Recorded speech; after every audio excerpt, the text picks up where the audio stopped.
creative minds. So this is supposed to be an interaction of creative minds. I'm lucky and I'm privileged to have the co-curator of the show in Tunde Apollanian Famous. They drove all night from North Carolina because he left an exhibition he has there just to be here to feel the energy of what he started. So with joy, we want Famous to speak to us, and in turn, Famous, if I could just ask you to introduce the few artists that are here to say something. And finally, sorry, I should pass it to Deborah. I apologize. Deborah will introduce you. I'm speaking to... No, it's okay. It's sorry. Okay. Deborah Crable will be moderating the show for us, and from there it will flow. No, sorry, Deborah. No, it's okay. This is my brother. Good afternoon, everyone. Good afternoon. I am truly honored and privileged to be here with you today. And when my brother extended the invitation, I said, I'll gladly will come and MC. That's what I heard. And then last week, I finally heard the word moderate. So I called him back nervously. I said, Dio, I don't know anything about Nigerian art. I'm not so sure if I'm the best person to moderate. And he insisted. And I said, okay, well, it might be a brilliant move, because sometimes it is the uneducated questions and the ones that aren't well-versed that are the best ones. Those are the dumb questions that the high intellectuals are afraid to ask, but they know they need to be asked. So that might be what will happen today. And then, of course, the real brilliance is the conversation that we'll be able to engage about the artwork that is on display here. I had the privilege of walking through here last evening, I must say, that seeing it here under the light facing the east that I was so concerned about being able to do today really gives it another level of vibrancy and excitement.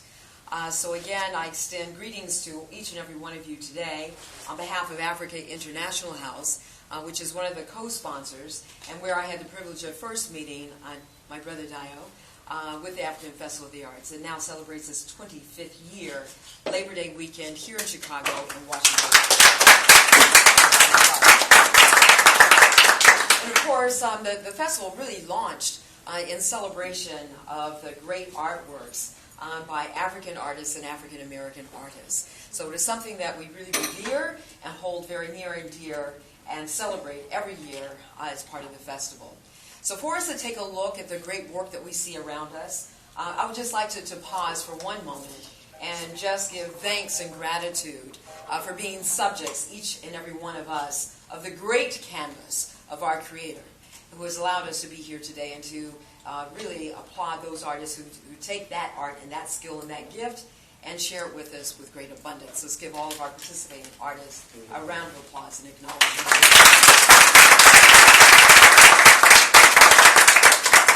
So without further ado, Brother Tunde Famous, I yield to you to offer further accolades to our artists.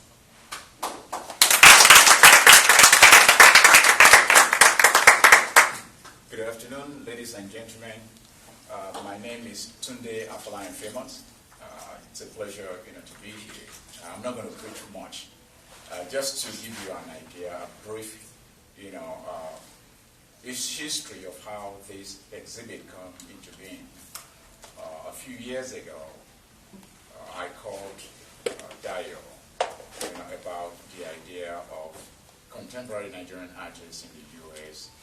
Coming together and exhibiting our work. Because when you look around, here in the United States, very little or not much is known about what is happening in the contemporary art scene coming from Africa. A lot is known about the traditional sector. And I thought it's a great idea for us to start, creating opportunities to educate, create a platform to educate American, art communities about what is happening in the art world in Africa, specifically in Nigeria. And I placed a phone call to our mentor, Professor Dr. Billy Jegede, about introducing, the same concept to him, and he came through with encouraging words. He said, "This is great. Yeah, this is great." I said, "Well, let's do it." And in reality, it's very complex and very difficult getting artists, to come together. You have all these alter egos and all kind of challenges in the art communities. We've been trying for about 7 years, but finally, this year it is, happening. That we just have to get it off the ground, and that is why we're here, today. Vision, epitomizes that, effort to present the work of contemporary Nigerian artists resident in the United States to the American, society. And the top artists are featured in this, exhibit. A few of us are, here. I will at this time like to introduce some of the artists. If you're here, could you please raise up your hand and introduce yourself? GDRG from Detroit, Michigan. Mukaila Yoadi from Chicago. Oh, sorry, Dayo from here. Okay. And Tunde, from North Carolina. Oh, Nada. very good. Hi. Okay. Thank you very much. And particularly, I want to seize this opportunity, to thank our professor, Dele Jegede, for being here with us. I know he has a lot of things he will have been doing with his time, but he considered this very, very important, to be here. Sir, thank you. Thank you. We appreciate your support. Come on, give me a round of applause.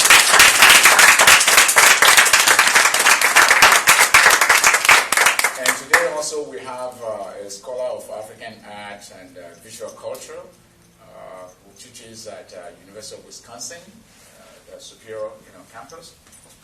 Olawole, family. He's responsible for writing, some of the essays in the catalog. So thank you. And without any further, ado, I think we begin the process of celebrating this excitement, here. I want to thank you, for being here, today. We appreciate, your presence, and kick it back to you. Thank you. Thank you. Well, I would simply like to bring to the fore our keynote speakers and our very honored guest today, Dr. Jigade. Again, we welcome you to the table, and we have Dr. Tololupe Fulani. I probably did not say your first name correctly. Okay. Professor of Art, South Carolina State University, who's here all the way from South Carolina. But he's not here. He is not here now? Oh, okay. So... Yeah, Famile is here. Dr. Famile is here. Dr. Famile. Oh, okay. Dr. Famile, from the Professor of Art and Visual Culture, University of Wisconsin. We welcome you as well.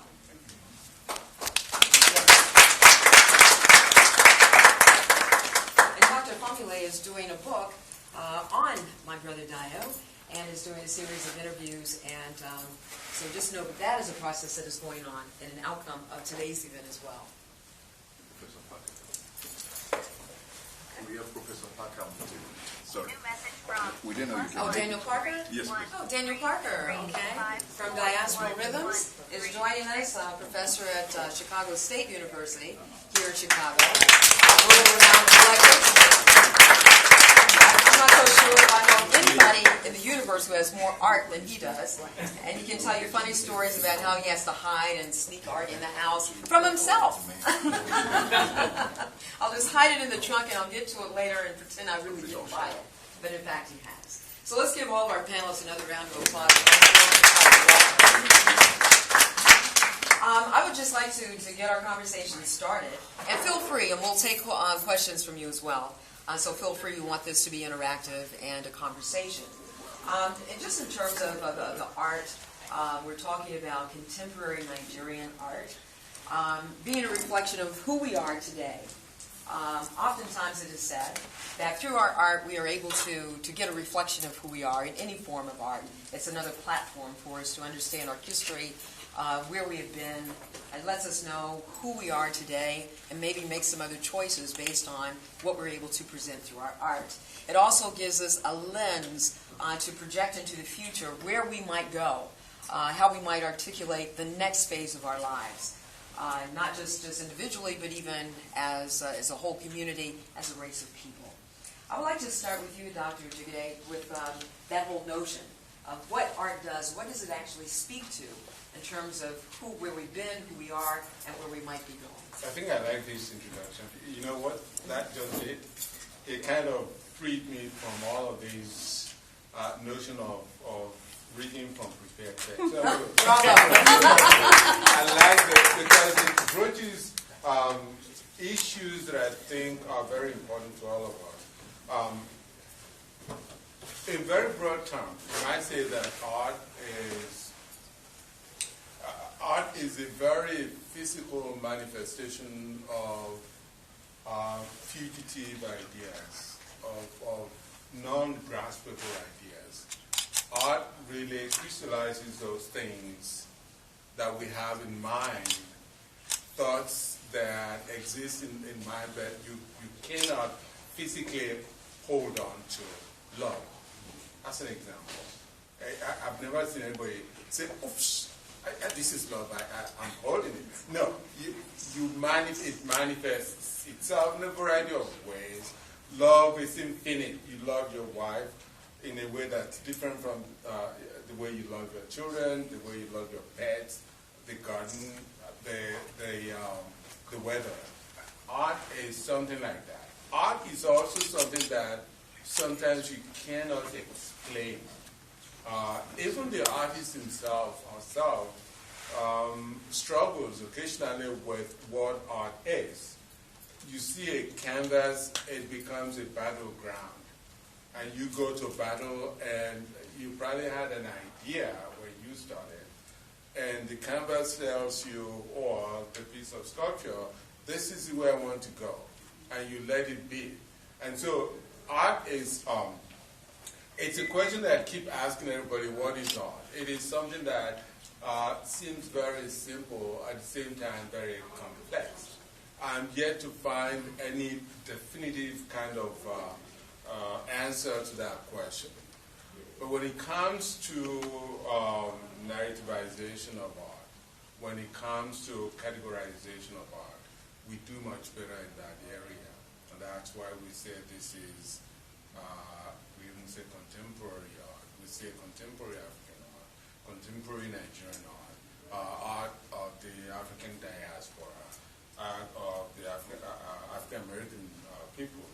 We do much better. Why? Because as art historians, for example, we do not like, there's nothing we like better than pigeonholing.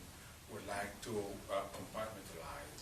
If it has not been labeled, we will label it. Yes. We have to be able to impose some kind of order on things.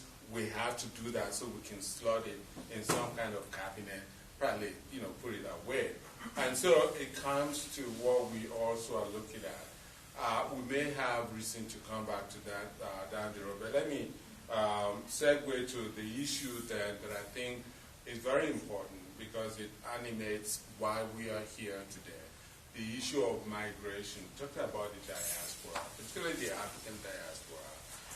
The idea started as the Nigerian diaspora. We're talking about the African diaspora, issue of migration, transnationalism, and the black diaspora. And critical to all of this is that of migration and emigration. All of us who are here exhibiting today, all of us, came from Africa, from Nigeria, first generation. It's remarkable that this is happening. In the 1980s, when I was finishing my dissertation at Indiana University, I was lucky because it didn't take long for my advisor to allow me to focus on contemporary Nigerian art, because there was nothing like that in this country at that time. It was more about African art. And African art was meant to kind of be the catch-all for all that is quote-unquote traditional. Can I pause right there so we can just get a distinction between the traditional African art versus contemporary? Right. And I welcome other panelists to jump into the conversation as well. When we start talking about labels, is that a European westernized construct that flies in, that is incongruous and not supportive of a black aesthetic coming from an African traditional perspective that is probably more open and does not deal with all of those type constructs and definitions and need to label? Okay, I think we need to acknowledge one other factor, that the study of the art of the African diaspora, to a large extent, is a European construct. That is something that we have to acknowledge. Many of us, when we came in the 70s, 80s to study here, I was surprised that the things that I was being taught as a graduate student were things that I had grown up with at home. The only difference was that I didn't know that you would have to put these things in some kind of neat compartment. So the idea, therefore, that this is traditional or contemporary, and even the language. These are critical tools. I'm sure that if we were to develop the language of articulation, of narrativization, of actually the episteme of art, the aesthetics would be different from the perspective of the creators over there.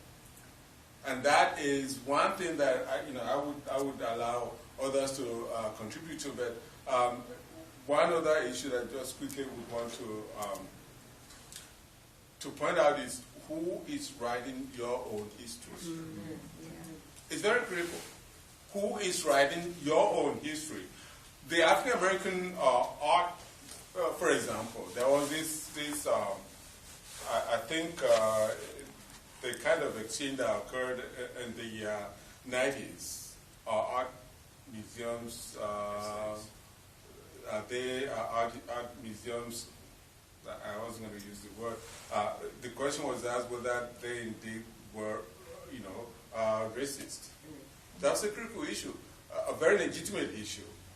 But one critical factor from the African American artists and the community's perspective is that those who write about their work, those who critique artworks created by others, are those who indeed have developed the kind of the language of critical, narration that does not necessarily favor the other, the African American, the black and African American community, because it's also a power play. There is the issue of who accepts whom into museums, who curates whom into existence. It is a critical issue in the sense that if we do not have the medium, the mode of actually narrating ourselves into history, which is why this is very important, narrating yourself into history. Forget about the fact that this is, a community of 12 artists to start with. I'm looking beyond now. 100 years from now, if we all will agree to come back, 100 years from now, to look at where we would be then, I hope we will be able to look back and say, look, it's Chicago. This is where this thing started. The way we now talk about the Impressionists. It wasn't such a big deal when a group of people, Monet and the rest, got together, let's exhibit. They didn't even give themselves the name the Impressionists. So who narrates whom to history depends on whose language we're using. And so to the extent that is an indisputable fact, we also have to acknowledge the fact that we have as much right. I do, as anybody else, in my own category, in my own class, in my own group, as an artist, as a critic, as an art historian, I can stand with the best of my peers in the field and present cases. So we shouldn't by any means be intimidated by the language factor. And so that is how these things are. The traditional part also has to do with the idea that this is beautiful because Picasso and co. have said so. At the turn of last century, when finally Demoiselle d'Avignon was, given birth to in 1907, and it became a major kind of thing, it was controversial because It was so bad, it was good. That was the idea. Remember Michael Jackson? You know, I'm bad. That was the idea. And the idea, therefore, that you have the quota people, figures, and that kind of stuff, that validated, quote-unquote, African art, which until that time was regarded as mere curios.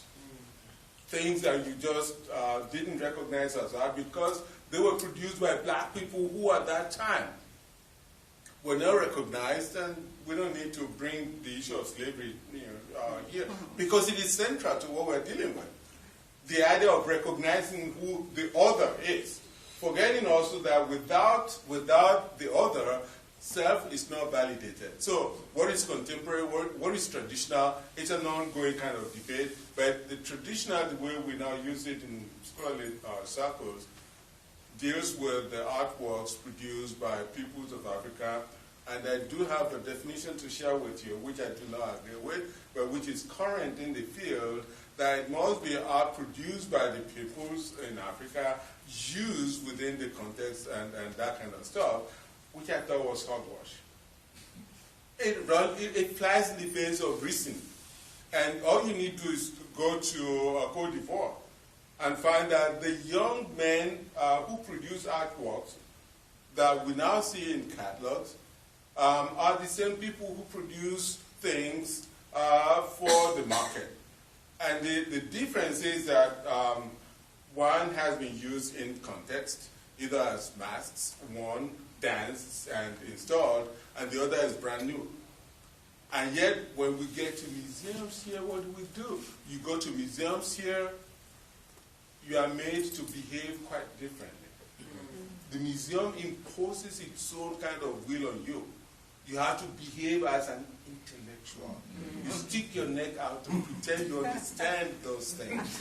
Even where you do not understand it, you put your hands behind your back. Shh. Nobody talks in the museum. That's the kind of culture that we have created. And I keep asking the question, are museums here, are museums in Africa the same as museums here? Do they serve same purposes? My argument is no. Because what we call museums in Africa are not museums, they are shrines. Yes. They are shrines where your forefathers and ancestors are supplicated. You know, you call on them, you pray to them. And so these are differences that we can look into. I just want to be quiet for now and let others chime in. Thank you very much. Well, you can jump It's a in. pleasure, yes, for me okay. to be here with these two esteemed gentlemen. And after hearing my brother speak over there, I barely have words to say. But I teach African art at Chicago State. And one of the first things that we talk about is what is art. If you look at some of the languages, and my brothers here can confirm, if you look at some of the languages of Africa, only recently was the word art put in the vocabulary and created. Because what the Europeans call African art is something that the Africans use for everyday living. Every day they pray to a shrine, they use a pot, they use the figure. And so, and most of it was used for religious purposes. Not all, but most. And so you have to then repurpose the art to fit into European culture so that it can make sense to the Europeans. And then what it does is rob the art that was originally created by and for the Africans, for their culture. And so I think what my brother is saying, we have to again reclaim that which was originally intended to be used for the purpose that it is now misused. And so that brings us to this wonderful African art, contemporary African art, kind of strange name. what is it used for? Because all African art is made for something. It's not like the Europeans who buy art for status, who come over and have a glass of champagne with me and toast to my beautiful piece of art. No, that's not why African art is made. And just to add, to what you've said and that of Professor Eligede, when it comes to art definition, even though in the Western sense of it, they say art is a universal language that, therefore, the art historian or the people writing about art, they are Westerners, and they are looking at it from the point of view of, of the West. So therefore, they say art is a universal language. Even though that might be true, but the truism in that is limited, to a certain extent. Because if art is a universal language, how come not every individual understands, an art piece? For instance, an African art. They might say, okay, no, this is no art. And that, aggravates to the issue of dividing art into two aspects. As my senior colleagues, have been talking about, the contemporary or modern art and the traditional art. And they associate traditional art to the people outside of the Western world. They say they produce traditional art, and contemporary art is linked or associated with the Western world, which is not so. So, and that is the reason if we see or find people exhibiting, their contemporary work, say contemporary African art, as in these examples, say, art, contemporary art from Ghana, from Ivory Coast, from East Africa, from North Africa, and so on and so forth. So meaning that it will allow the people to define themselves, not giving the opportunity, to the outsiders to define their own personality, their own self, their own identity, for them.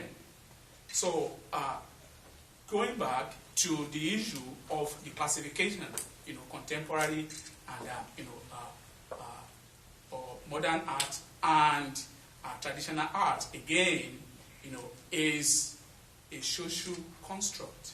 It's a cultural issue, cultural construct.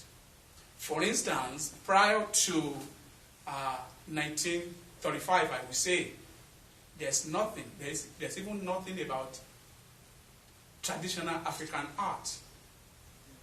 Prior to 1935, for instance, at Museum de Homme in Paris, which they changed to Museum of Art or Museum of African Art, there are so many African art collections. They were categorized and classified under the umbrella of ethnographic, materials. So they were put or housed in the museums. They call it Museum de Homme. So it was as from 1935, then people started recognizing that there's something artistic about it. That is, if the people can recognize it, because art is a visual text. That's another definition. It's a visual text. And it's a medium of communication. So meaning that if you are able to communicate within your people, within your culture, and you are able, to forge ahead, to use art in the society, to define yourself, and to make it as a technology that is, use art to better your living, to showcase, your identity, then that is a form of art. I'd like to jump in here for a minute because I'm thinking of how when I was growing up, we didn't know we were poor until someone told me we were poor. Amen. That's true. So once that definition, that label was imposed, then it changed my modality for living, how I perceive self, and how I engage community. So my question is, even in terms of the art being text and the labeling that you were talking about, Mr. Parker, about the art just being an extension of everyday life, it was visceral, it was organic, no definition. It just was until someone else came and labeled. Is there an inherent danger, or is there a negative impact that we might experience if we do start labeling it as art? I understand what you're saying, too. Do something to improve yourself with your art. But now it becomes a vehicle where it is monetized, and we knock it up to another level where it's no longer that organic expression, but it's done for the purpose of gain of some level. Be it monetary, be it for status, be it for definition of culture with that intention, not it just being organic. Is that problematic, or is that something we should just simply embrace? I think. Oh, you want to? Yeah, I think there is no reason we may not embrace it. So what I'm saying is that if we like, we may embrace it. In the sense that, like I said before, that art is a medium of communication. And just like you said, that, that is there a problem, to say, okay, this is art? And to some extent, what is known today as contemporary art, be it contemporary American art, contemporary, Spanish art, or contemporary African art, artists, and particularly museums, they have commodified art. So, and today, it's not just about communication alone. It's about selling your work. It's about making money. Museums, galleries, making a lot of money. Collectors making a lot of money. Even though there is danger in that, but also, there are some, advantages. For instance, so many museums today, you don't pay when you go there. You still have the opportunity, to look at the art, to appraise it, to enjoy it and to read it, the way you like.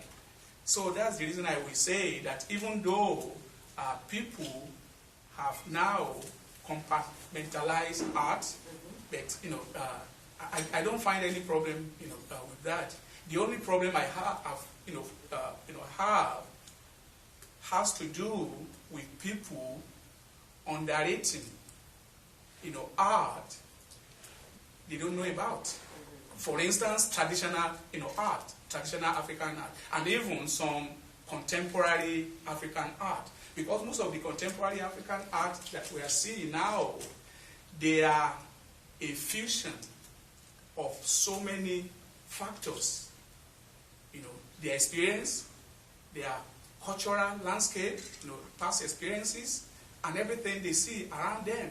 So meaning that if we undervalue contemporary, traditional African art, in favor of, contemporary art, so to say, the so-called contemporary art today, they have their roots in the traditional art, just as, we rightly mentioned. Look at, the Musée d'Avignon, Ladies of Avignon, painted by Pablo Picasso, in 1907. Prior to that time, he knew nothing about that. And Cubism had not developed, prior to that time. It was when he went to Museum de Home, because he collected a lot of non-Western art. He even bought an art piece that was stolen, he got into trouble about it. They thought that, he stole the artwork, but later they realized that it was, he stolen, art. What I'm saying in essence is that all those that he acquired do influence him, to invent what, is known today as, Cubism or synthetic Cubism. Therefore, raising the status of traditional African art to to the status of contemporary art in the West, which today, sell like, like gold.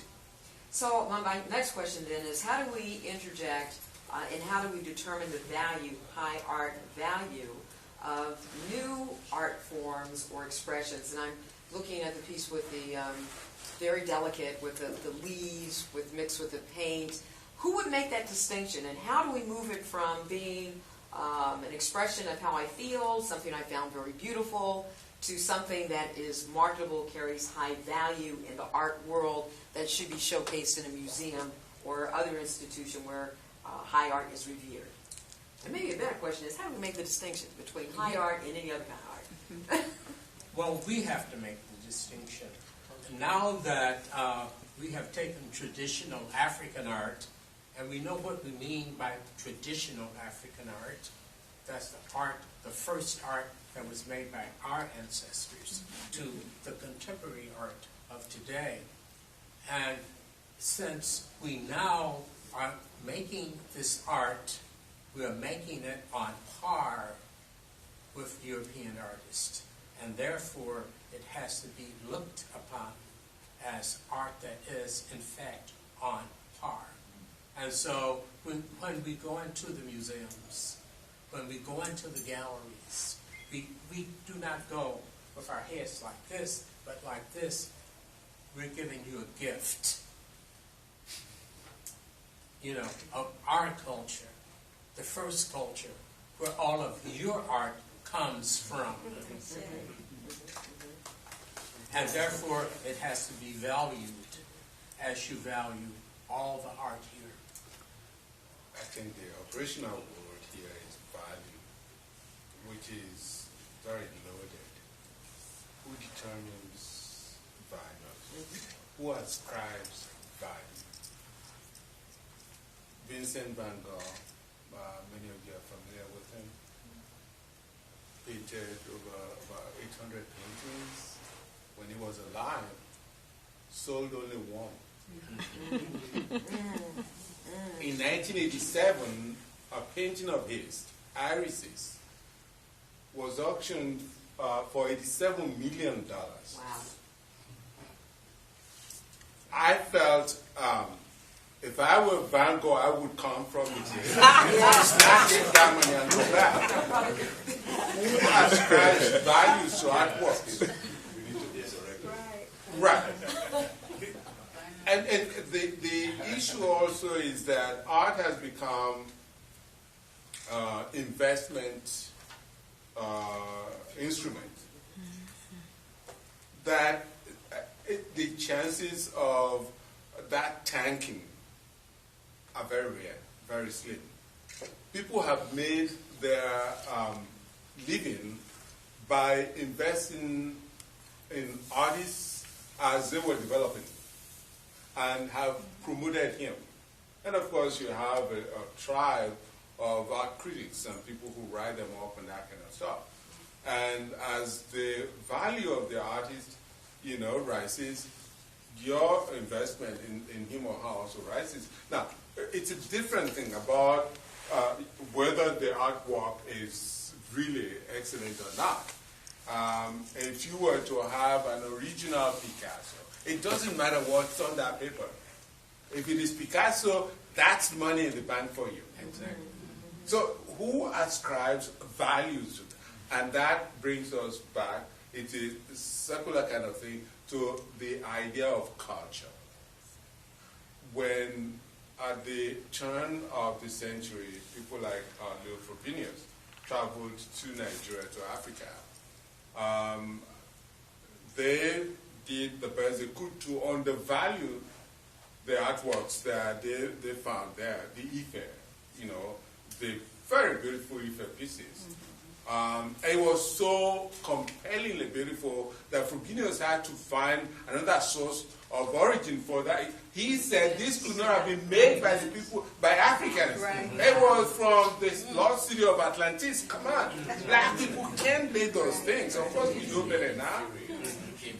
That is part of the values. And it is not a new thing. What Frobenius did in 1910 actually was not any new. you need to go to classical antiquity and find, writers, Herodotus, Ptolemy, and all of them writing about Africa in ways that were so disparaging. The history was virtually constructed for people in the Middle Ages to consume because Africans were from the dark continent. And therefore, the value of the artwork, whatever comes from that continent, was not to be taken seriously because we define what art has to be. And getting to Africa, not seeing any bronze sculptures on, statues on pedestals in the middle of the city, these people don't produce that. Come on. These are curios that they produce. And that is the thing about value. And it's changed.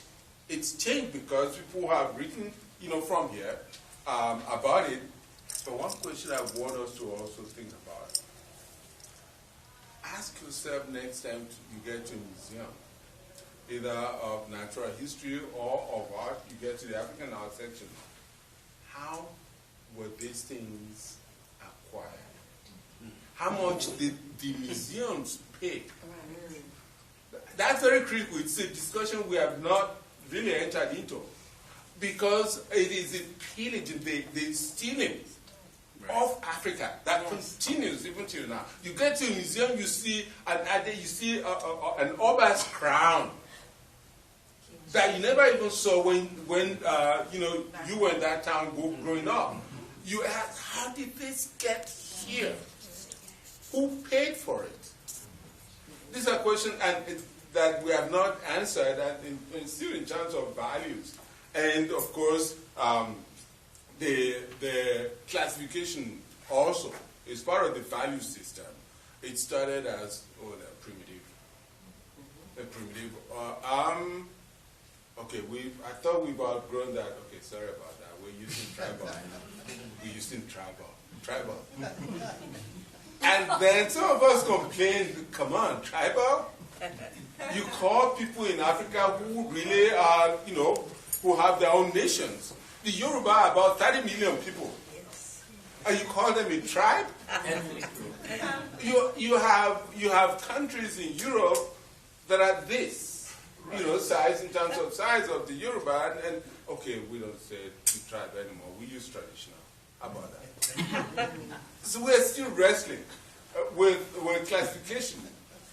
And even as we were doing that, in the contemporary, we use contemporary as something that's happening now, period. Contemporary art is the art produced now. Historians down the road, 50 years from now, would reclassify. There's no doubt about that. We know modern art, for example, has that periodization. Modern art is fixed. And then there was something called postmodern. We toyed with that idea, not long ago. Somebody even told me in New York in the 1990s, there is postmodern sandwich. Postmodern sandwich? What does that mean? Who eats that? And so these are things that we use. And I started earlier by saying that we love to compartmentalize. We love to put things in little, cubicles and call them. And don't forget that we can change our mind down the road. That's why you have your mind, because you want to change it. It's always with you. So that is the thing about values. But very, very important is the idea of art as commodity, as investment. Andre Serrano, many of you are probably familiar with him, the controversy that he generated. Andre Serrano, a photographer who did a piece of Christ, a sculpture of Christ that he immersed in a bowl of urine and milk and called Peace Christ. And that pissed them off in Washington. So much so that National Endowment for the Arts got in. Oh no, you're not going to spend my dollars there, for such nonsense. So what is art to one person relates poison to another. And it's always been that. And of course, you may have also realized that any crisis, even at the local level, that affects your school board, for example, if there is budget issue, it is going to start with the arts. They're going to cut the arts. Yes. They got, the art classes and music and all of that. That's where they start with. And it is not entirely different in Africa, when you get to that point. So these are issues that come to culture. And we should not forget also that even while we say traditional is the art produced by the people of Africa, that culture is changing even as we speak. Apprentices are no longer being taken, by the way, in Africa. I mean, it used to be that you as a 7-year-old, 8-year-old, boy would go and live with the master carver and spend as many as 10, 15 years with them until you graduate and become a Lamidi Fakeye. You could close your eyes, it was said of Olowe, and sculpt. You could actually put something under your big riga, bariga and carve something. They're no longer made that way because education, which is westernization, has taken over. And so things are changing. So does that compromise the integrity of our art? That's what I'm going back to that question. Allow them to. And while we pause here for a moment, how about if we interject a woman's voice in the conversation? Lisa Gaines from Diaspora Rhythms is here. Okay, please join us. McDonald. Okay.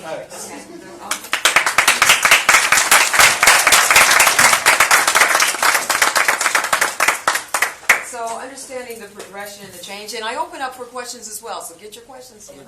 Well, one thing I would like to say, and it's something from Diaspora Rhythms we discuss often. Here, if we had a reporter from the Post, Tribune, New York Times, and they wrote articles on this art and took pictures on this art, people from all over Chicago would flock to this place. So it's a very political, cultural, political thing that we're dealing with. And we must understand that. So therefore, how does this art get into that venue? That's the question. And my question to you is, as just an avid collector, does it start with people collecting works, commissioning works, so that we develop a reputation of artist, a pedigree, if you will, that we can establish for our own artists? Exactly. And not only then, after you buy the art, you must gift the museum with the art, to put the artist's name out there. Right, yeah. And when there's an art auction, we don't buy this work at the cheapest price, but at the highest price. And so we are some of the culprits of our own culture. Maybe we don't have the money, but at an auction, there are some pieces that don't even sell because we think it's too much, or it sells at a minimum bid, opening bid. And we should be bidding on that piece so that the price will go up. And then present that piece to some gallery, some museum, and said, this piece on this date sold for this amount of money, and these are the kind of people all over Chicago, even though it may just be in our community, are buying this artist. And that's how the price is raised.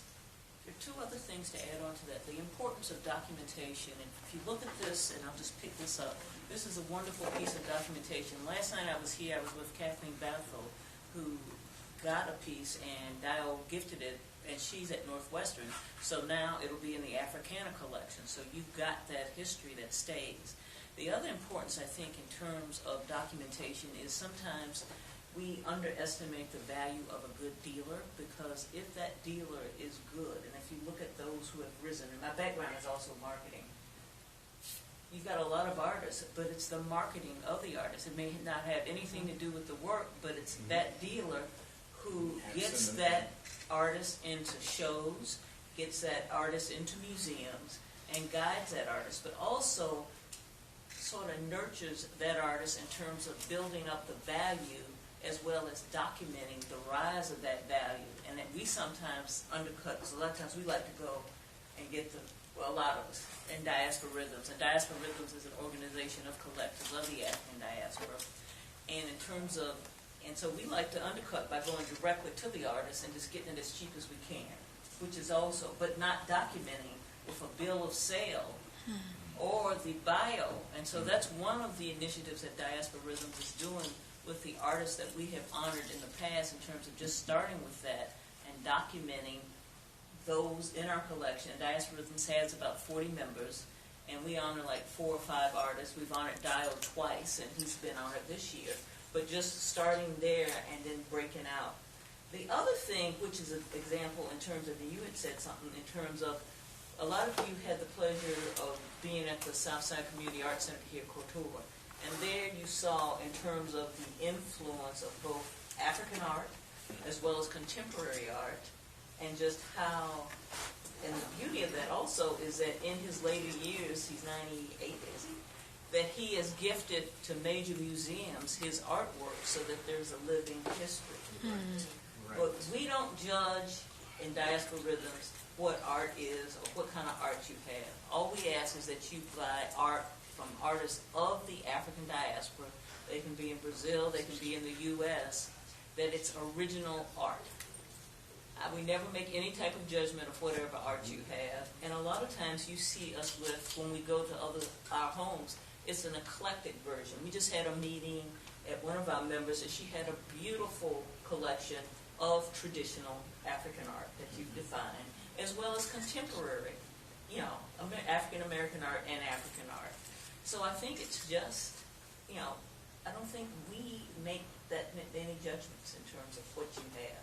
But it's just that you start somewhere, and as you go, I think your taste evolves, and you become more accepted, and you become a little bit more critical. And also, I think, the value of art, if we look at it very carefully, is being dictated, by the class, the class of the people. Because, particularly, the patrons. Anything the patrons want, even if it is good or if it is bad, they are still going to ascribe, a lot of value to it. So, and again, concerning, class, when I say class, it doesn't stop, about being wealthy or, but it is inside class that we even have, gender, and all the rest, of age. So people in the first class, so to say, the high class, they determine, the value. For instance, even look at the Western, look at it from the Western point of view, Western perspective in the, 1800s, 18th century, 17th century. If we look at, the work of, female artists, for instance, were not valued as anything. Look at the work of, the Italian, artist, Artemisia Gentileschi. Very good, brilliant painter, Baroque painter. Anytime she signed her name, her art will not be recognized, will not be valued. But anytime her father, took the art from her and, claimed it to be made by, by the father, then they say, oh, this is the best. This is good, this is great art. So, like I'm saying, it has to do with issue of class, which on that class we have, so many, perspective associating, again, with class. And secondly, most of the patrons, they are Westerners. So, and they dictate, if they say this is good, it's good. If they say they don't like it, they don't like it. And that's the reason art, particularly African art, the so-called traditional African art, is being known today at the detriment of contemporary art. For instance, I have, students and, colleagues So that told me that, you know, their patrons once said that, why are you painting like Picasso? You know, why are you painting like Jackson Pollock? That we know only traditional art. And there's no Jackson Pollock, style that you want to use. That we will not be able to collect it. We want that traditional African art. So they are fixing it that, okay, this is what you must produce. So therefore they are restricting, your creativity, Right. Your ability to think. I have a follow-up question on the reverse side of that in 1 second, but I do want to open up to the floor. I believe we have a question. Something that's different from the Renaissance period, where the patrons didn't want black artists to paint something contemporary of that era. They didn't want to see us paint Paris and the Eiffel Tower, etc. They wanted us to remain in that box. So the tradition continues. Is that what you're saying? That they still want to box us in terms of what we should experience, what our artists should experience? I think that there is a change. There has been a change in that. When we historicize, we need to be aware of what has remained, what has changed. As an example, it was possible in the Renaissance times for you as a patron to actually dictate to the artist the subject matter. And also, I want you to include me in that painting, and my wife. I'll be kneeling here praying. Are you talking about the Harlem Renaissance or the other Renaissance? No, I'll get to the other Renaissance. Okay. No, Harlem, I'm talking about, did I say Harlem? No. I think were you talking about Harlem Renaissance? No, Harlem. No, the 15th, 16th century Renaissance. Clarification. He was talking about Harlem. That they actually they would indicate the subject and also determine the colors that you would have to use. I'm talking about the Italian Renaissance. Now, to come to the Harlem Renaissance, you would find that Alain Locke was the one who, in fact, categorized the ideas that have remained very strong since then. He said that you, as African American artists, have no reason to be ashamed to claim Africa as your heritage. After all, the likes of Picasso used those things. Why are you so ashamed of that? And you'd also find that coupled with the very, very difficult times under which people lived at that time, that it was in fact a lot easier for people to go to Paris to study. A good example is Tana. Osama Tana, went to Paris and never came back. And you had a lot of people like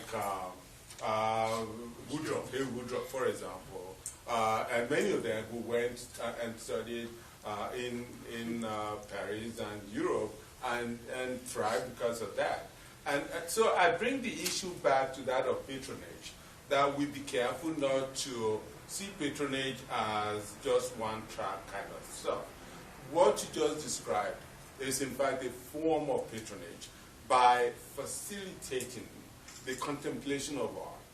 Just merely facilitating and conscientizing people.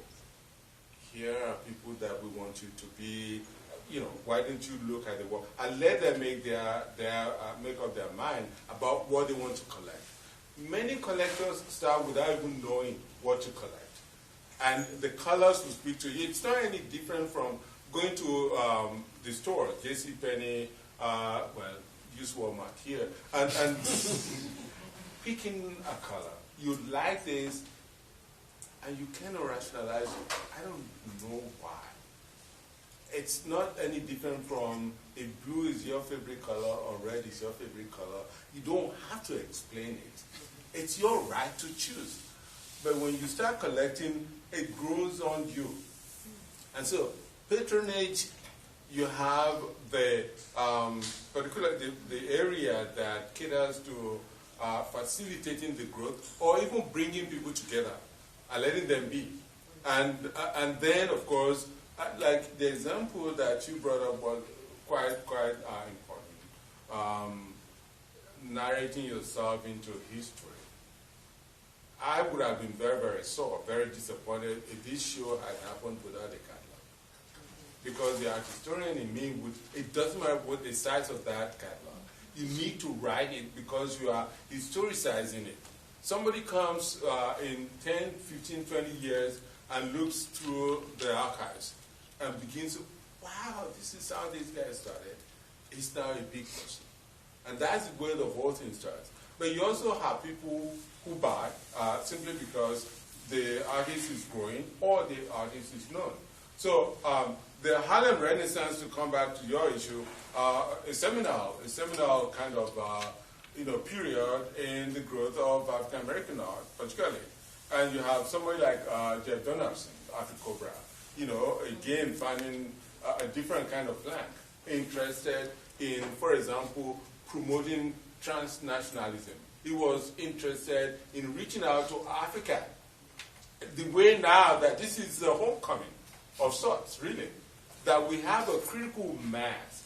The reason I would want to answer the question, where is Tunde, where is that? The reason that it took 7 years for this to get off the ground is that you needed a critical mass. You needed that body of artists to respond to what you are doing for it to take off. This is not by any means recommending that those of you who are interested in starting something new have to wait for 7 years. It simply means that you keep trying until you get it right. And I hope that, with the support of the locality here, that this becomes annualized. At least a biennial of sorts, at the very least. So that once every 2 years, triennial, if you cannot do it once every 2 years, triennial, because of the difficulty of getting this going, at least you make it a recurrent kind of thing such that people will begin to expect. And then hopefully we'll be able to expand, reach out to other artists, because there are many artists who are yet to be here, who are yet to even come to this country, and hopefully we'll go on from there. And I think just to add to that,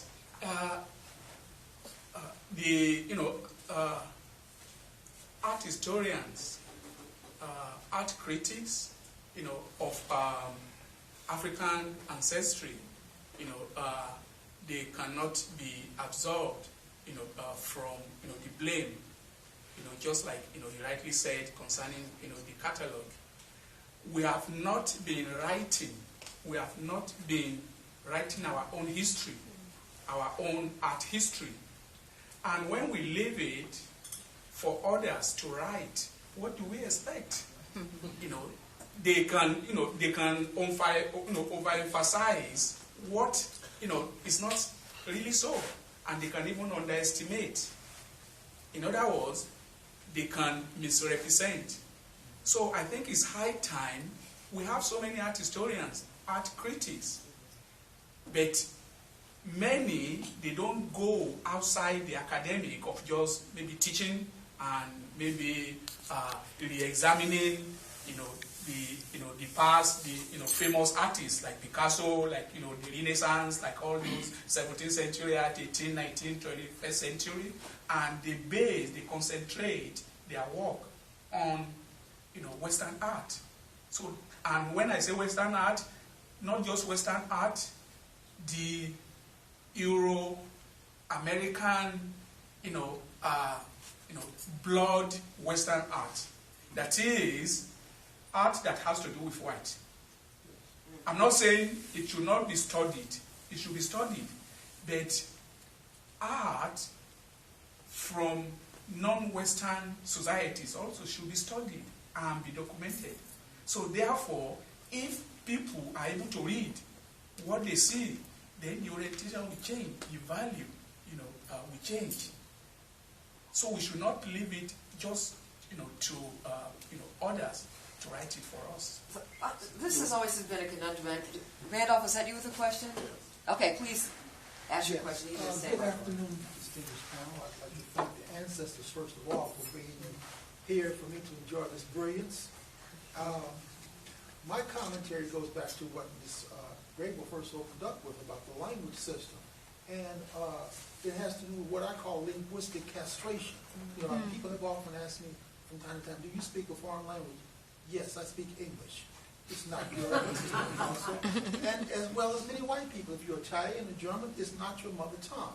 So therefore, I would like to say, I'd like to see more of your interpretation of words, key words that would frame a lot of things that we deal with here.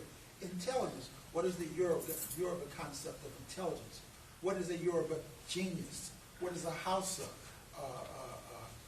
master? You know, these words we need to have in here someplace. I'd also like to see map.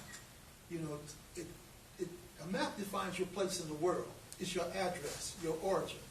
My ancestors came from Mende people. We were craftsmen. I know this. It runs in the family. My great-great-grandfather was a blacksmith on a plantation, and we kept that knowledge. We have long memories in the family. I did some further research too. Anyway, we need to understand our words for our own things, our ideas and our philosophies. You know, that was cut off so severely. The older I get, the more I realize how awful that was to take our language away, take away a person's language. Prayers and incantations can't be uttered in the proper sequence and so forth. So, again, your interpretation, bringing this to us would be a great help. And I'd like to see a map in your next one. Another one is coming. I know. I'm just, okay. Yeah, may I also suggest that language is critical. For example, when we say traditional, it's as if you have something that is traditional forever, that doesn't change. So the language leads us to assume that traditional is past. That is just using an English definition of time, a Western definition of time. Since the traditional too is always evolving, so it's nothing ever, I mean, it's just the way it is. So perhaps, again, we have to re-traditionalize the modern instead of assuming that there is a modern that is very different from the traditional. So when people talk about modernization, why not claim tradition and make it really something that is evolving and is changing, so you don't have to have the separation of traditional and modern. Those little compartments that you talk about. Those two words have been used in every century. Yeah. 18th century, they said modern, traditional. So how is it? I think the traditional is the word was intended to be dismissive of the things that were African, and the assumption that those things are fixed and like that forever, which is just not. It's not real. I mean, everybody knows that. Nobody needs to be told that that is not real. That people use different medium. Things come, they change their style. Our stories also are changing. The historians are reinterpreting. And I agree with you. It's a conundrum that we're yet to resolve in the field. The idea of traditional, which is okay. Your two hands are up. I don't know what else to use. That I want to distinguish what is produced from what we don't have here. And yet, traditional presupposes some degree of ossification. It's no longer, and you cannot come up on what is traditional without the assumption this has been done again and again and again and again. And like I said earlier, it is no longer so. So yes, that's a major point there. And coming to the issue of languages, by the way, Roland Abiodun is a very, very good mind in terms of Yoruba language. Robert Faris Thompson, who many of you may be aware of, has done wonderfully in globalizing, concepts, more of concepts than indeed languages. His Yoruba is very suspect. I wouldn't say it is to his face.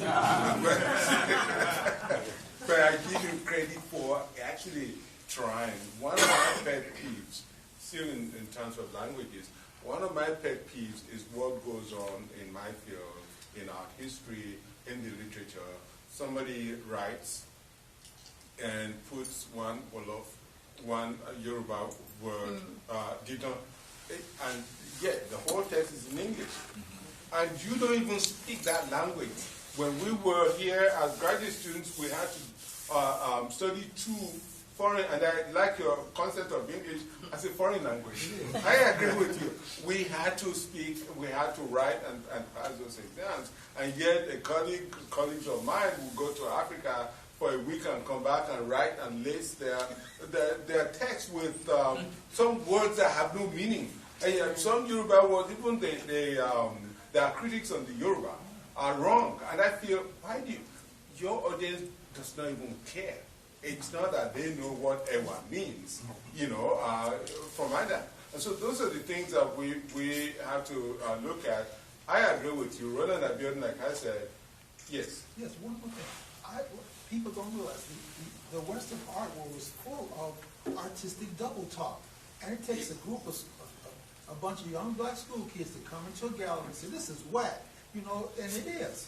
Their minds have not been conditioned with this stuff that we've been given here. We have to realize that we have to move this cloud of the emperor's new clothes away from our minds and see what is really there, because it's true.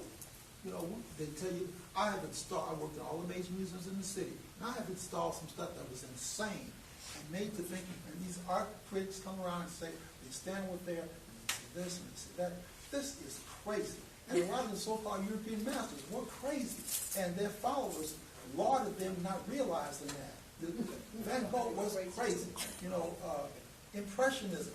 It looks like somebody had dirt on their glasses when they were painting. And people say, To that, we have a question here. Yeah. And then Donna? Yes. I just want to first say that it's an honor to be around all of these amazing perspectives and artists.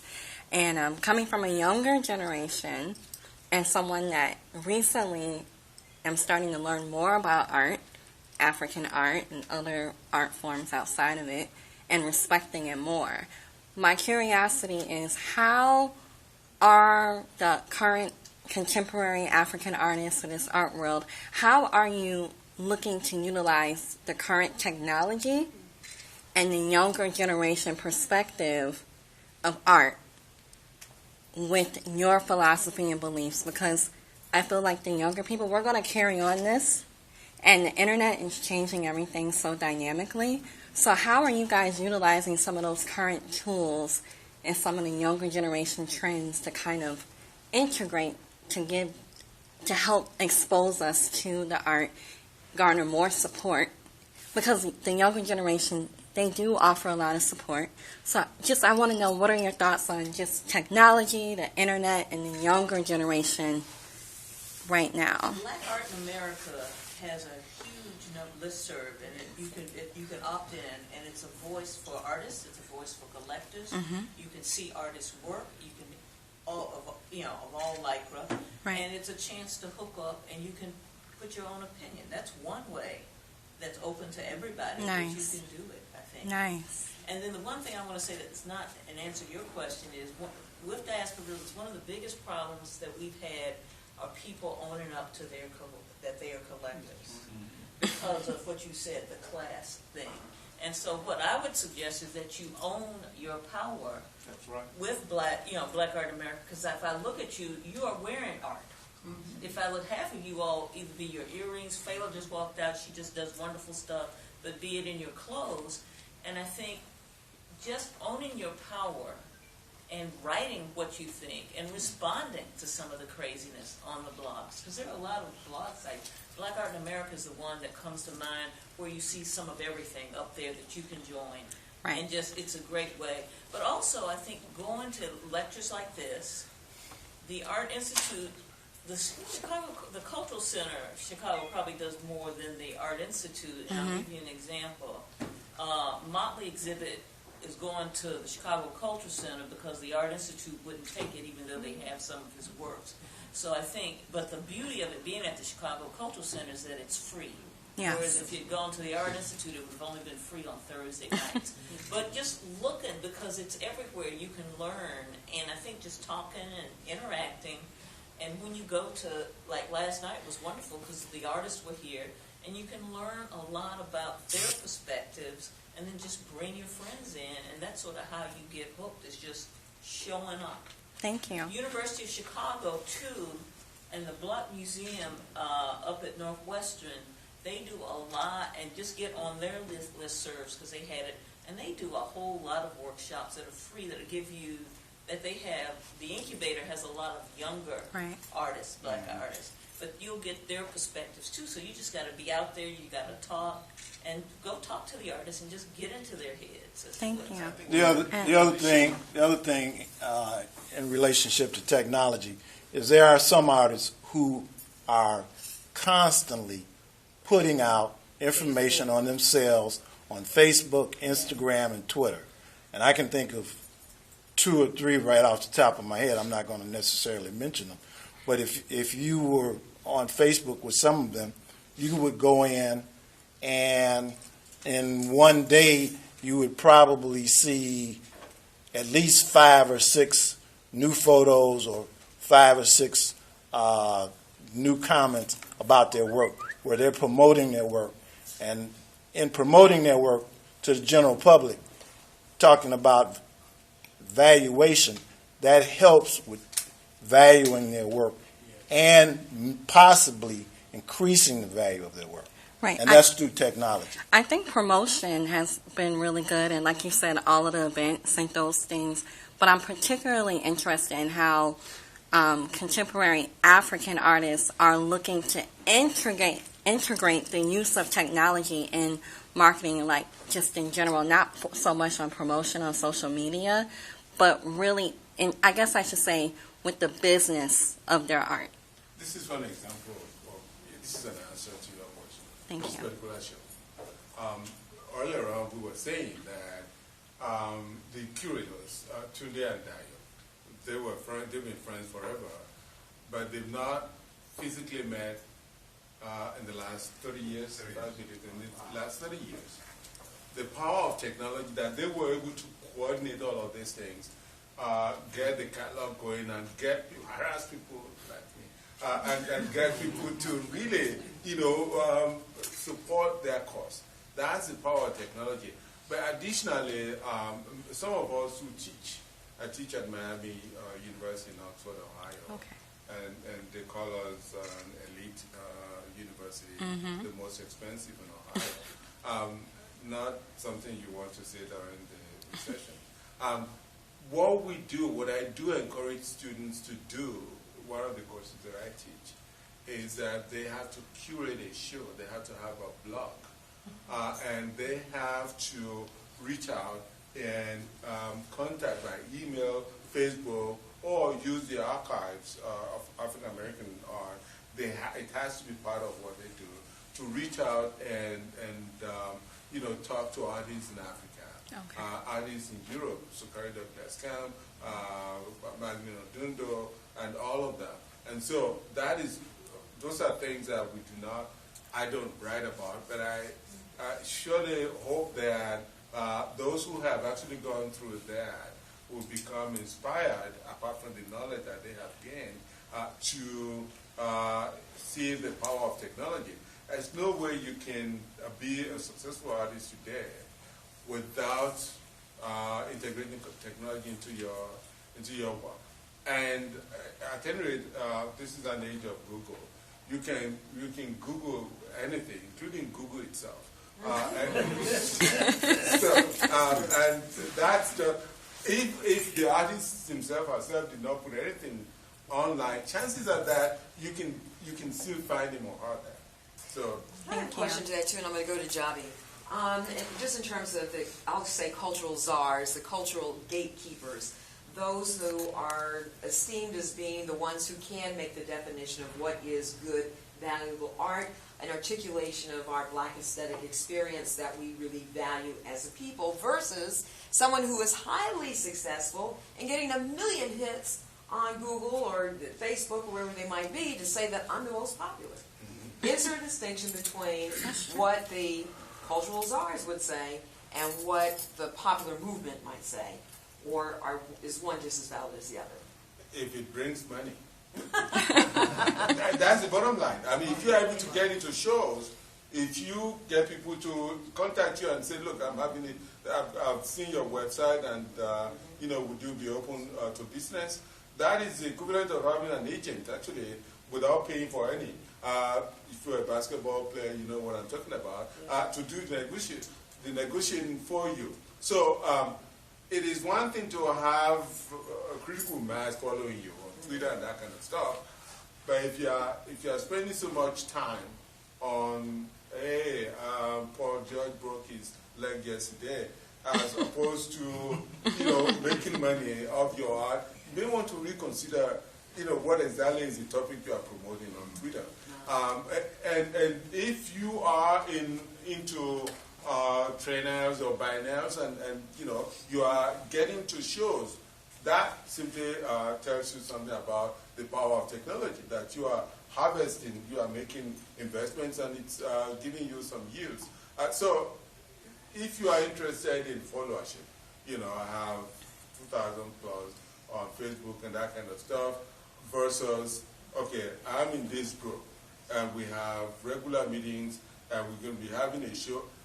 You would have to be the one to make, that call. And if you are a professional artist, I think it becomes more of an imperative for you to actually get yourself into circles that promote your work. Those of us who are, professors, the incentive is quite different. I'm more interested, for example, in doing my own work without the pressure of, do I sell? No, I'm not selling, because I can afford to produce. I at least hold on to, what I have right now because I pay my bills regularly. Can I make more money really aggressively promoting my work? I will tell you, let me retire and then I face that part. Javi? Yeah. You have a question? I have a question. Yeah, my name is Jara Jabi. I'm from Mali. Yes. Huh? Who is speaking here? My name is Jara Jabi. I'm from Mali, West Africa. The question I'm asking, because we all understand about how the European art started, how African art started. Well, the European artists started about all the names we call Picasso, all that. They even mention themselves. They get the idea from like Senefo, Dogon, and Fang Gabon. He self-collected those things. But every time when we talk about the image, about the Picasso, we just say we do the Picasso job. So since we all know that they change all these things for us, the time we lost the power, because it's a power, it's like you have today, tomorrow you're going to lose, and maybe after tomorrow you're going to get it back. Because Africa was running Europe, Africa conquered Spain, Africa conquered France. Africa, if you want to know that, you're going to the Moors, and you find out the truth. About 1,000 years ago, Africa was running the Europe, and during that time. And we lost the power, they ran it back into Africa, and to take it back. After they took it back, they changed all the name, all the thing, they changed. So since slavery is over, the colonial is over, so Escala, I'm asking you, Escala right now, when are we going to get it back, what we lost? So we keep repeating, they say this is not true, or they say that is not true. When are we going to start changing it and writing now, and 100 years later, and our children can come in and say, yes, we started beginning, and this is starting this is starting that. I'm sorry to jump in here. I think slavery is not over. Colonization is not over. Okay. It's not over. It's a matter of the mind. Okay. Our minds in Africa are colonized. Mm-hmm. Even after they left, even after Europe left, we continue now to run after them. Mm-hmm. We want them to come back. Look, Nigeria is a good example of the perpetuation of slavery, of colonial mentality. It is not over. There is a veneer. There is that. Mali is a good example. You look at the Dogon, you look at the work that they produce. You know that. Yeah, and you look at the stand before them, proud blacksmiths and that kind of stuff. And they developed their own system.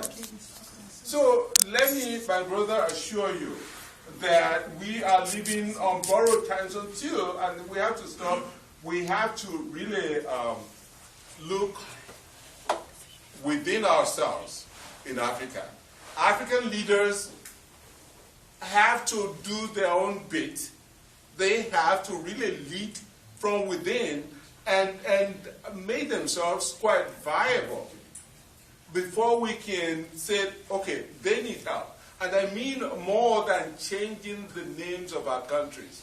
You saw that with Mobutu Sese Seko. Not only did he change the name of the country, he changed his uniform. He started wearing leopard hat. It didn't change anything. And Congo became, one of the worst countries in Africa. Mali is another example. Right now, in your country, you know what is happening. Half of Mali is gone. And you can also say that of Nigeria with Boko Haram. So there is so much that is going on. In the 60s, that was when Africa became, independent, quote unquote. And I can tell you that today, Nigeria is the most populous country in Africa. The wealthiest, you might say, that's debatable. Certainly one with the best GDP is a bundle of contradictions, where you have very wealthy people, and next to them, people living in abject poverty. Power supply, in talking about power supply as an example, over the radio 2 days ago, one thing struck me. They were talking about the current quarrel going on between Israel and Palestine, and the thing I'm drawing attention to here is that they said that the power station was knocked out, leaving Palestine, the Hamas area, with 4 hours of power per day. It struck me as, boy, this is a situation of war. They still have 4 hours of power per day in Nigeria. They do not have 4 hours of power in 4 months. Yes. Some parts of Nigeria, yes. I was with King Ibe, who was the secretary to the government before he got laid off. In his house, palatial area, they were using huge generators. As we were having dinner with him, generator even packed up. So we now, to come back to your question about when do we come back, if you look at the history of the world, you find that we are mortals. We are, our lifespan is so bigger. I have infinite hope, but it is probably not going to be in our lifetime. It is going to be, you're talking about centuries. I'm sure things are going to change. You are right in terms of the history that, in fact, before the gun was introduced to Africa, Africa was on top of things. George Brooks wrote about the gun gap. It was what changed the whole, picture. So we can discuss that. I feel so animated about the political implications of what we are dealing with that I try to restrain myself from going political. But it is very important. We need to be like that lady called Charity. We need to put our hearts together at home. Okay, I think we have time for Dio. How much more time do we have? It's okay, fine. Okay, Okay, we're let's good. keep going on till. So I know we have Deborah is over. Yeah. I can't see you over there. There you go, Deborah Harrington. Okay. Hi, I'm sorry I'm late, and sounds like you've been having a really fascinating conversation. My question really goes back to 2 questions ago, and the person asked about, which I thought was really a very complex question, was, how do you look at art in terms of success, based on so much commercial art versus other kinds of art, and how do you, begin to balance those things? And your response to that was, who's the ability of an artist to really be financially successful, to be able to get into, the domain of the arts and be able to navigate that using multimedia and other things. So my question is, how do you feel?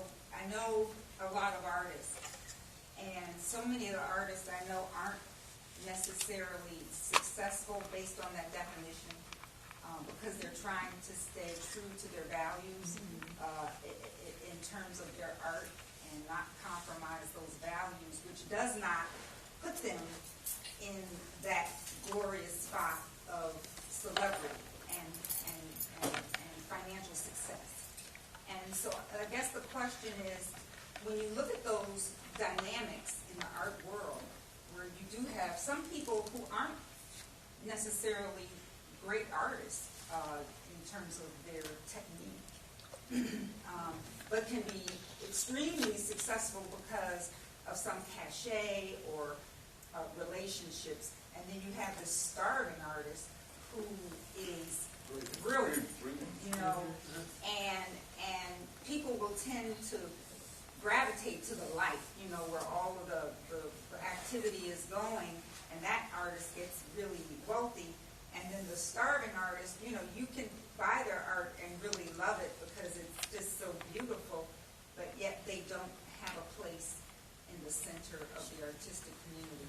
So how do you feel this in terms of reconciling those two worlds of artists? Because, you know, I tend to give greater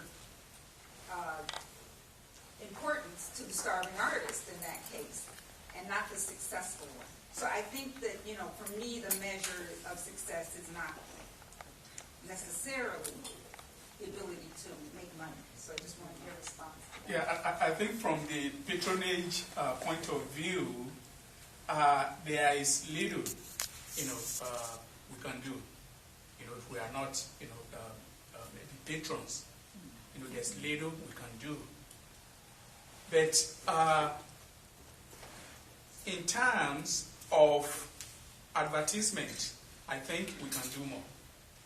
Particularly art historians, art critics, you know, just like I said, some minutes ago, that it's high time we look into the work of, you know, those artists that they are very good, but because nobody will patronize their work, then they are just, you know, being left out. And, you know, the work of, you know, people like, you know, again, you know, like Marcel Duchamp, you know, not making any art, if you look at it from the point of view of the making or the skill, still, you know, their art are being sold, you know, with high price. So if people, particularly art critics, art writers, art historians, if they can look and maybe write something, you know, about, because so many patrons, they rely on what people have written about, you know, a particular artist. So if we can work on that, write about local artists, write, because I don't see any reason, for instance, Dio had been working, you know, doing a lot of work, rigorous work, and you know, look at his work and so many others here. But you don't find them a lot, you know, in maybe those academic, you know, writings, you know, you don't find them there. Patrons, they rely, you know, more on that. They want to say, oh, have this guy been written about, you know, what? So if we can do, that's the reason I said that there's nothing we can do about, you know, patronage. The only area in which you can contribute is right, you know, about them. Let's bring them into limelight so that the patrons may see them, and, you know, from that, it might encourage them, you know, to buy their work. And it doesn't always have to be a critic. You can write. Exactly, anybody can write. And now that we have social media, yes, you can write. If you see an artist, and you know, you may decide, I want to make artist John Doe famous. Well, I'm going to write about him. He's going to be on my Facebook, on my Twitter, and on this. I'm going to show his pictures every week. That's how you do it. But you have to look at, I think, why the artist is creating. And that's an inside job as well as why you collect for a lot of people who aren't looking into the monetary system. as to why you're collecting that person. It's a personal connection. So if you've got, I think there are like 20,000 people in Chicago that claim they're visual artists. Yeah. There's no way that they're all going to get recognized. So I guess to me, and I think what Dan says and what Diaspora Rhythms does in honoring those artists who are in our collections, in terms of they have to be in our collections to vote on them. But I think the artist has to look at why they're producing the art, as well as the collector. And there's some things that they're just not going to get rewarded for those efforts, given the number. I'm going to make the comment that art is a big tent. It's not just a big tent, it's a very big tent. And it goes from the making to even doing things that are ephemeral. I saw a French artist who had an installation in which he created a cloud in a room. So art is a huge tent. And also, I need to also mention that there's no such thing as a starving artist. You cannot make art if you're starving, and I know this because I've been there. I don't know whether, I think it was a marketing thing, but it's simply not possible to make art if you're starving. So art is a very big tent, and people make art for different reasons. I could go into, and people buy and collect art also for very different reasons. It's inside job in the end. For some people, it's to make money. Jeff Koons. Yeah. Okay, we could say that he's not talented as an artist. I'm not sure he finished. I don't think he had an art degree or even finished college. Fabricator. He's a fabricator, and that's, like I said, art is a very, very big tent, and I think a lot of us can borrow from a lot of those ideas. I'm doing that currently. I actually subcontract some of the things that I use in my art to other people and get into the direction as opposed to slaving away with paint all the time. Well, you have to decide which way you want to go. Which way you want to go. Do you want to play to your audience and make the money, or do you want to be true to your art? And you have to make that decision. We also need to contextualize things. I think often, if you look at the vocabulary so far, the list of artists that we have cited as, the primal ones, including the dead white artists, it's a very small percentage of those who ever, even during the times of Picasso, who ever practiced art. Every society determines whom it's going to glorify. To every Picasso, there'll be thousands of unsuccessful Picassos. Yes. And to think that everybody who claims to be an artist is ever going to be successful is to assume that because you earned a degree in art, MFA, which is the ultimate, that you would be a successful artist. It never, turns out that way. Right. There were several artists who graduated with MFA, and at least pump gas to survive, drive semis to survive, and so we have to contextualize this. Not think that because you are an artist, therefore you are going to be successful. The statistics about how many artists in Chicago, 20,000 plus, and yet visual artists. That's the way it works. And that is the pleasure that collectors have, to be able to be very selective and then go after those whom they like. And I like the idea that we should not all leave the work to critics and writers.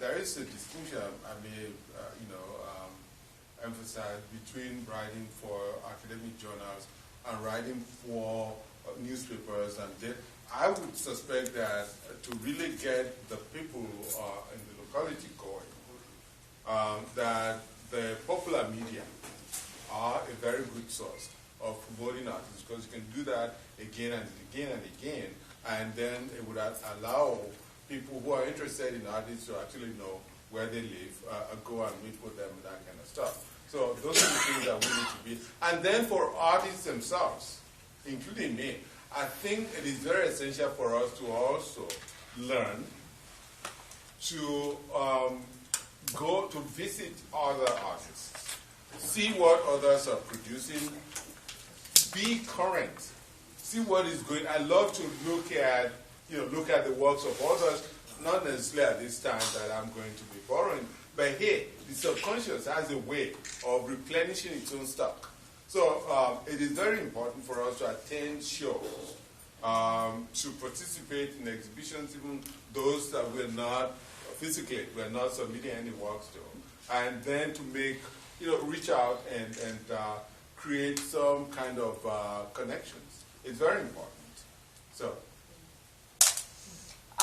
You speak of conundrums, and this is something I've wrestled with for forever and ever and ever. The definition of black art, and I want to contextualize that with the appreciation of how much of our art, I see Javi is gone, has been appropriated.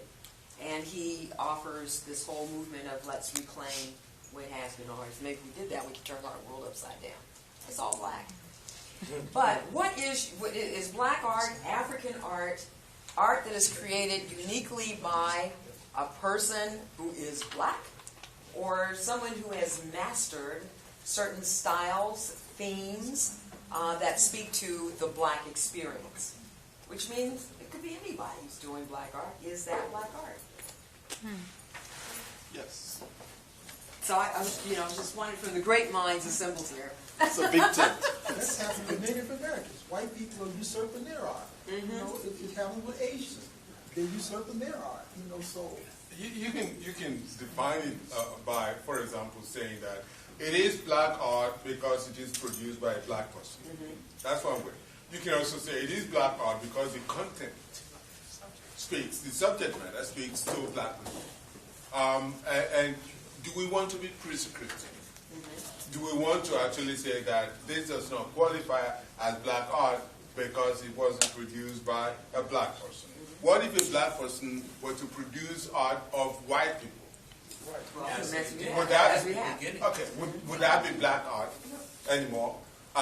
Would it qualify? One of the problems of elision, of pushing people back, of not admitting people into the academy, the museums, by curators who happen to be of a different race, is because of this claim, which has been, kind of defined as being very lazy, that we don't understand what it's all about. That, the work looks good, but we don't understand it, therefore we cannot curate it. That was then. Now we also have a group of artists who are from the diaspora, who are in fact doing so much here in curating art. Okuyemwenzo, for example, Salah Hassan, Oluguibe, and quite a number of them. But of course, it didn't take long before the criticism also emerged that group also has its own group, a circle of people that it kind of circulates its exhibitions amongst. But the point is this, that the establishment of a journal by Windsor is one of the best things that have happened to African art in the last 10 years plus.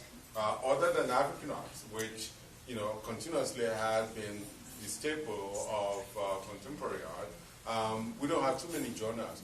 There is the International Review of African American Art that has been on, since God knows when. So, in addition to what Wale said, I think we also need to float journals, float magazines, have presence online.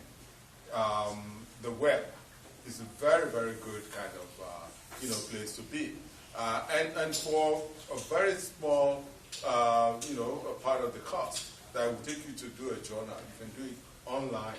And so if one of the things that probably will come from this is to have a kind of, presence where there'll be some kind of networking, that would have been well worth the efforts. Well, I would like to get closing comments from each of our guests, because this has been a most extraordinary exchange. And I do know that several of our guests here, our panelists, do have long travels ahead of them. Daniel Parker, closing thoughts?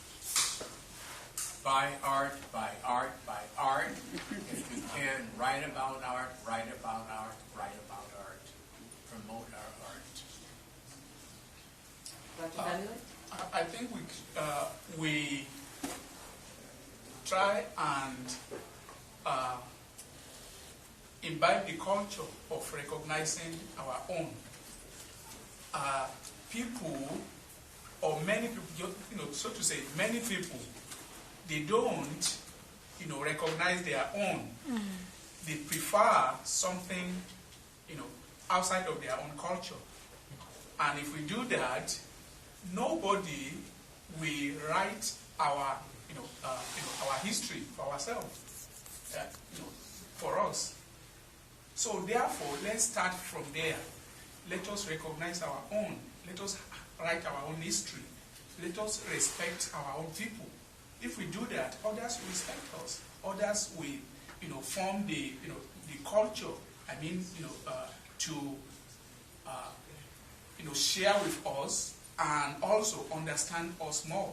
Because if we don't understand, if we don't recognize ourselves, nobody will, will respect us, and nobody will understand us.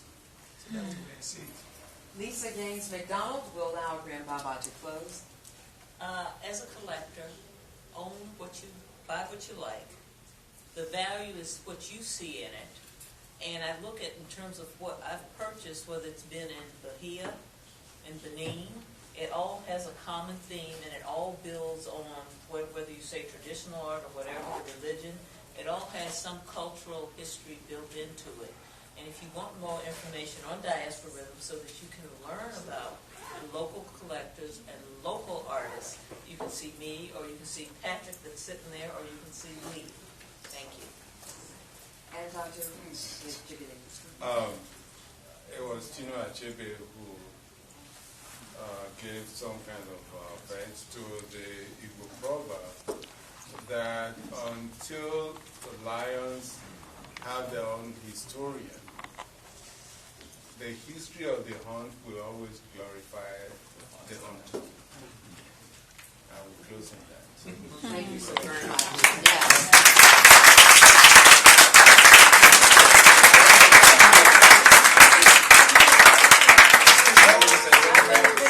My name, before we're dismissed, I'd like to introduce some of the artists